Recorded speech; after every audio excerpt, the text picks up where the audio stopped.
Europe, a part of the world that would be considered underdeveloped during the classical ages, has suddenly become the most powerful region in the world regarding their military and economy. Once plagued by rampant disease and political disarray, Europe was able to rise to the top of the global economy due to the discovery of coal-based energy, releasing them from their reliance on the old biological regime. This in turn led to the Industrial Revolution.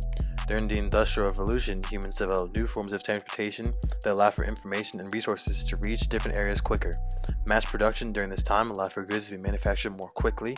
New technologies that were also being developed became mainstream, such in this case with the steam engine train and the telegraph. These brand new technologies allowed for quicker spread of information, resources, and people. We also saw colonization of many areas in the world less developed than Europe, such as the case with the Indies and Africa.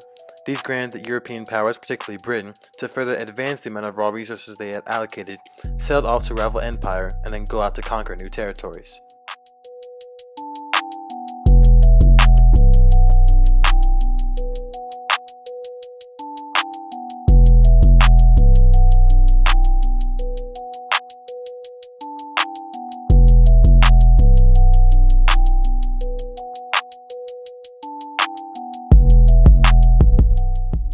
Through globalization, humans are able to stay connected to each other to form new forms of communication and economic trade.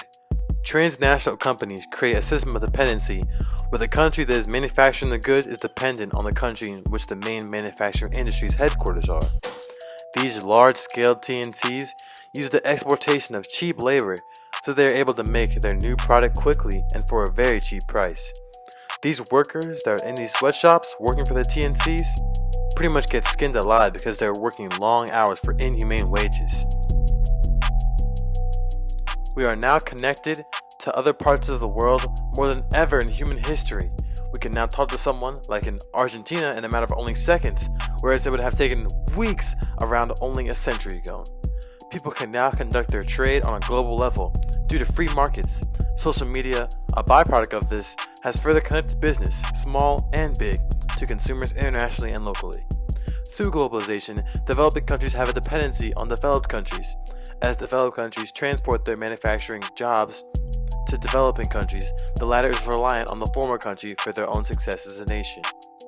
As the former provides the latter with jobs, the latter provides the former with money, benefiting both economies. A problem arises when a country decides to break free of this bond or organized crime starts to develop. Due to the immense poverty and poor working conditions that the latter countries have to face, crime runs rampant. To combat this, the country that is supplying the developing nation with jobs will send military equipment to combat this organized crime, which in turn creates distrust. Due to this political instability created, more and more distrust is formed, creating the need for military more and more apparent, which then furthers the involvement of the developed country, trapping the developing country in a difficult circumstance. We have now discussed the effects of sweatshop labor, but not the sweatshop labor in of itself. Sweatshop labor is a term described to work environments with an especially harsh condition and minimal pay. Most sweatshops can be found in the southern hemisphere, where the nations have developed their own northern counterparts. These sweatshops workers have minimal government benefits and minimal protection of their human rights. Despite the release from the burden of poverty, the workload is overwhelming while the pay is low. Sweatshop labor in of itself is not bad, but rather the pay and the protection of the workers' rights are lacking.